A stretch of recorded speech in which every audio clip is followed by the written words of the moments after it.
Hello, it's Sport the Money, and I'm Bimbola Awuyele. On this podcast, Nadal wins record 13th French Open title.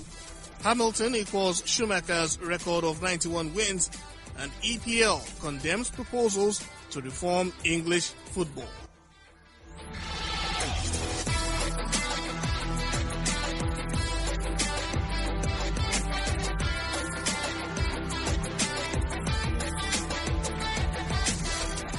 We begin with cycling, where Portugal's Ruben Guerreiro has claimed stage 9 at the Giro d'Italia as compatriot Joao Almeida retained his overall lead in the event. Almeida faltered on the final 9.6-kilometer climb in the mountainous stage in Abruzzo, but holds a 30-second overall lead in the race leader's pink jersey.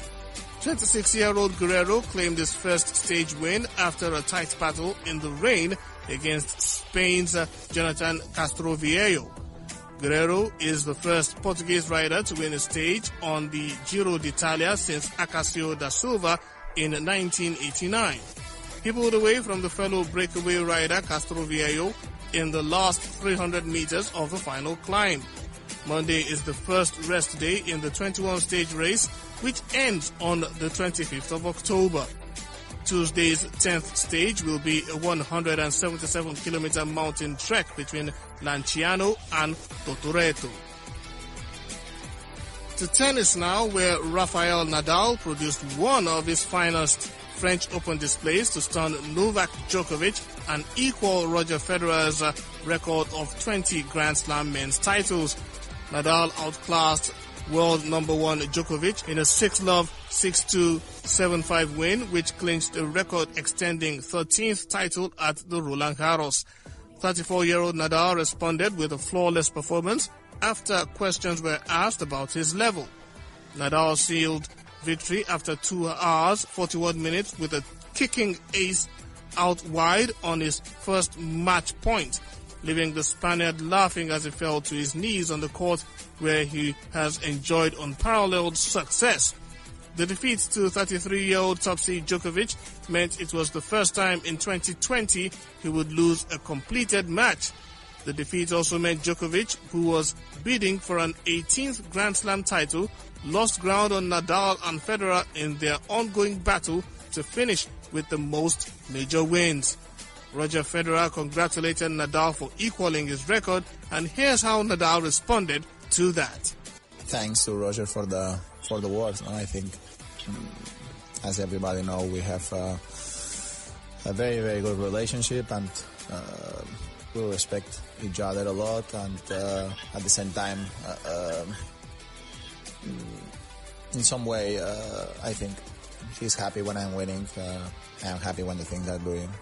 When he's doing the things well, no? So in some way, for me, means a lot, the positive relationship that we have together, because we have been going through a great rivalry for a very, very long time. So it's just can say thanks to him. On his part, Djokovic had this to say about his defeat. I was completely overplayed by Rafa, by better player on the court. I mean, he was not missing at all and getting every ball back and just playing tactically great. I mean, I felt well throughout the entire tournament. I thought I was in a great form, and certainly I could have played better, especially in the first 2 sets. But he did. Surprised me with the way he was playing and the quality of tennis he was producing and the level. I mean, is phenomenal. I mean, he played a perfect match, especially in the first 2 sets. So, yeah, I mean, the 3rd set I managed to come back, kind of found my groove on the court, and then, a couple of close games. Had my chances, didn't use them, and he closed out the match, and that's it. He was just far better player on the court today and absolutely deserved to win. He also took time to address his attitude with regard to the incident at the US Open.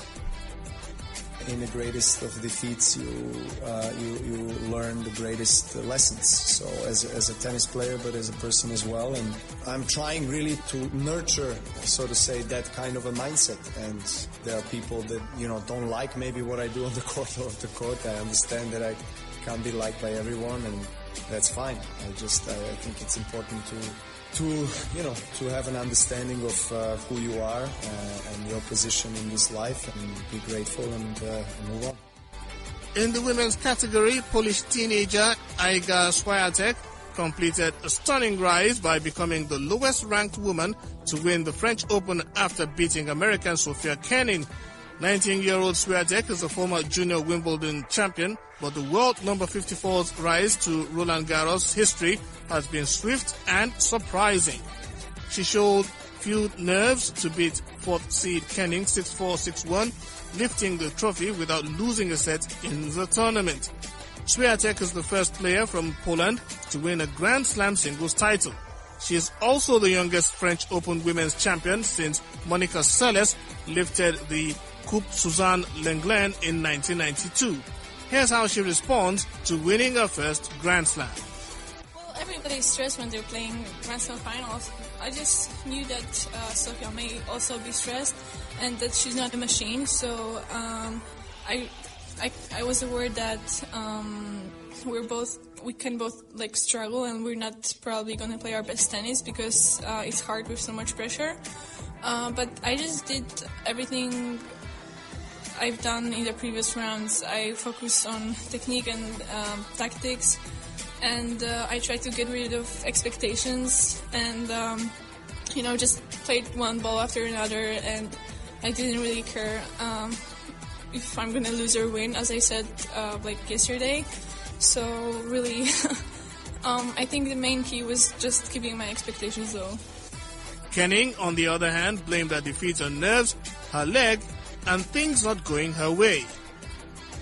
I feel like she served really well. She dictated really well with her forehand, and some, especially in the first set, a few shots here and there just didn't go my way. And she played some great tennis, and she's got the really good forehand, the skinny forehand up the line, really good backhand down line. And I feel like sometimes just a few things didn't go my way in the first set, and kind of started off a bit slow, which I guess it was nerves or something. But I found my groove, and then we had a long 3-all game, and then a really long 3-4 game on my serve. I had a few chances, and then 5-3 I was able to save the set point, and then 5-4 I started. I was up 15-love in the game, and then just a few things just didn't go my way, and then unfortunately my leg wasn't in the best condition, I guess, and it was obviously really disappointing. Lewis Hamilton has equaled the all-time record for career Formula One victories by winning the Eiffel Grand Prix. The Mercedes driver's win was the 91st of his career, and he will surely break Michael Schumacher's record soon.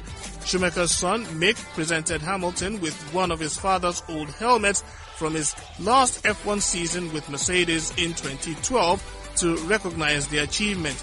Hamilton extended his championship lead over teammate Valtteri Bottas to 69 points after the Finn retired. Speaking after the race, Hamilton described it as an incredible honor to equal Schumacher's record. He thanked his team for their role in making it happen. It's really, really hard to explain at the moment. My mind's a bit blown, and I got a bit of a killer headache for some reason. It was such a hard race, super bumpy and physical, and so challenging mentally. And it's crazy. 91 wins. It doesn't get easier, that's for sure. If anything, it gets harder, I think, as you get older, as you face different challenges along the way. Red Bull's Max Verstappen finished in second place. He also had some nice words. I was trying to stay close, but throughout the whole race, Lewis was just a little bit faster. I tried to keep it as close as possible. But overall, the pace was not bad. I think compared to everyone behind us, it was a massive gap before the safety car already. I think we maximized. Happy with that extra point with fast lap. That was an extra bonus. Good weekend, positive weekend, and happy with second. South Korea's Kim Se-young has won her first major title with an assured 5-stroke victory at the Women's PGA Championship in Pennsylvania. The 27-year-old world number 7 began 3 ahead and her 7 under 63, the lowest final round in the event's history, took her to 14 under. Kim's closing 63 marked the event's all-time 16-hole record, shared by Americans Patty Sheehan in 1984 and Meg Marlon in 1999, and South Korean Shelly Shawn in 2017. Her 266 beat the 72-hole tournament record low total of 267 set by American Betty King in 1992 at Bethesda.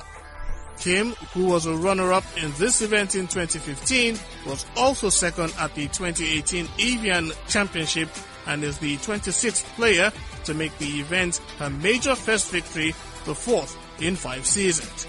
7-time major winner Indy Park's bogey-free 65 ensured second place.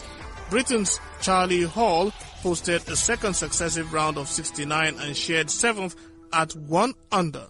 Compatriot Mel Reid, last week's ShopRite Classic winner, finished with a 70 for a share of 30th at 5 over, while Georgia Hall tied for 59th at 11 over after a 73 at Aronimink Golf Club. And now to football, where the English Premier League says radical proposals for the reform of the sport in England could have a damaging impact on the game. Under the proposals, led by Liverpool and Manchester United, the English top flight would be cut to 18 teams. The plans will see the Premier League hand over the £250 million bailout required by the Football League to stave off a financial disaster among its 72 clubs.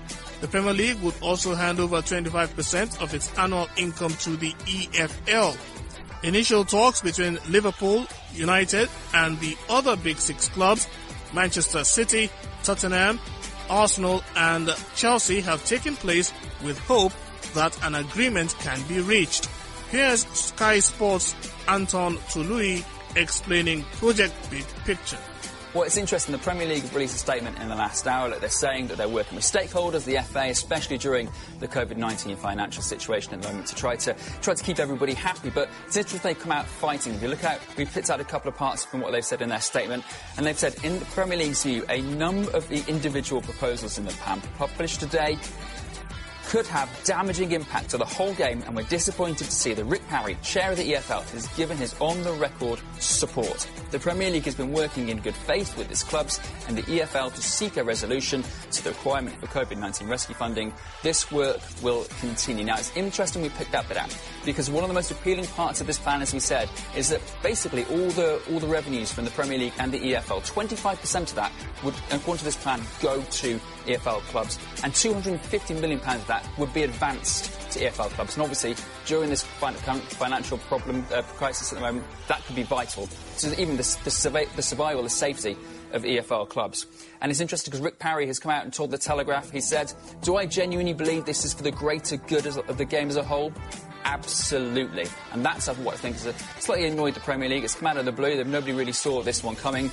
There'll be a lot of discussions to come. This hasn't got to the sort of Premier League voting stage as of yet, but it's fascinating to hear these big proposals being pushed by some of the biggest clubs in the country.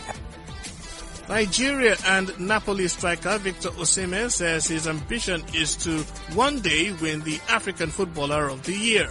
Osimhen's revelation of his ambition comes 21 years after Kanu Nwankwo became the last Nigerian to win the individual Continental Award in 1999, beating Ghana's Samuel Kufuor and Ivory Coast's Ibrahima Bakayoko. Osimhen, who recently joined Italian giants Napoli on an African record fee of €81 million, has set his sights on bringing back the award to Nigeria. He disclosed this in a video posted by the club on Twitter. My dream is to become the African Footballer Player of the Year, and I think I still have a long way to go. I'm really working towards that direction, and I think I am on the right path. And as a man, of course, it won't be easy, but I think having my own family is a dream come true. It will be a dream come true for me. But I still have a long way to go, so I'm not thinking about that right now. Football is the only thing on my mind. I just want to keep on focusing, and of course, with my new club, a lot is being expected of me, so I'm here to deliver. Now, it's been in the news since last week, and we might as well talk about it on this podcast, EndSARS. The protests were all over the news, so much so that the hashtag EndSARS was trending on Twitter globally. Over the weekend, the Inspector General of Police in Nigeria finally abolished the Special Police Unit, which has been accused of harassing, intimidating, extorting, and killing mostly young people, particularly those in the creative industry. And since Nigerian youths make up a larger part of the population and the Ministry of Sports also handles youth affairs in the country, it's apt we talk about it on this podcast. Plus, the Twitter hashtags got reactions from sports people. Super Eagles midfielder Wilfred Ndidi said Nigerians, including footballers who are overseas, are scared to visit the country over alleged killings by suspected operatives of the Special Anti-Robbery Squad. The Leicester City midfielder also decried the arrest of youths putting on hairstyles worn by their favorite footballers. Leon Balogun, Shehu Abdullahi, and John Ogu also joined the online protest. And that's our show. The conversation continues on Twitter at AfricaBizRadio and online at www.africabusinessradio.com. Until our next episode, I'm Bimbola Awuyale. Keep winning.